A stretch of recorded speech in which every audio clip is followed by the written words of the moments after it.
Jimmy Butler halos maiyak at muntik pang mapilayan. Caleb Martin na patulala sa gitna ng laban.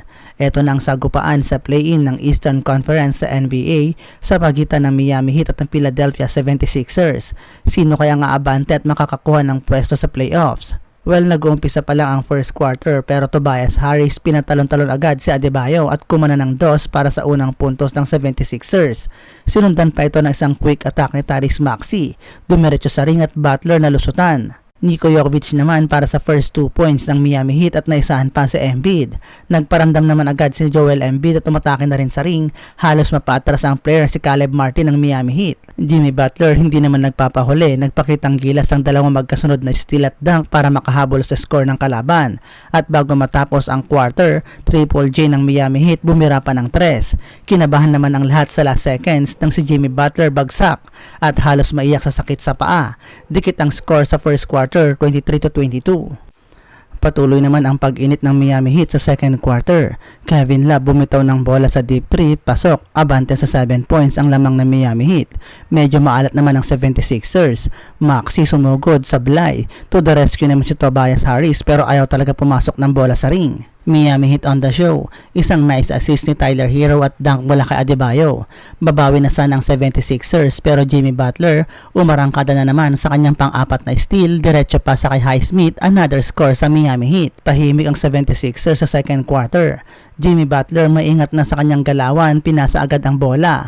Caleb Martin nag-imagine pa bago bumitaw ng bola, pasok ang 3. 51-39, 14 points lead sa Miami Heat.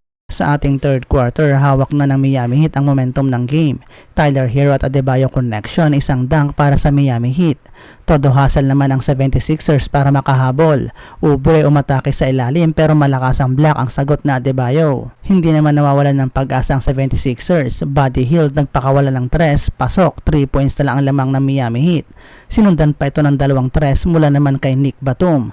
Nabubuhayan na ng pag-asa ang 76ers. Nasa 11 seconds na lang ang natitira nang naipasok pa ni Cameron Payne ng 76ers ang 3 points mula sa gilid. Naparaning backward pa si Cam Payne. Pero sa last seconds, Triple J na rookie ng Miami Heat nagpakawala din ng 3. Baba sa single digit ang lamang ng Miami Heat, 74-69 para sa pagtatapos ng third quarter. Umpisa na ng fourth quarter, Joel Embiid ginulat ang lahat ng bumira ito ng 3 at pasok para sa 76ers. Biglang nabaliktad ang sitwasyon nang bumitaw pa si Nick Batum ng 3, lamang na ang 76ers ng 2 points. Hindi pa dyan natatapos ang pag-iinit ni Batum dahil bumira pa ito ng 3 mula sa gilid. Sinundan pa ito ng isang malakasang dunk mula naman kay Reed.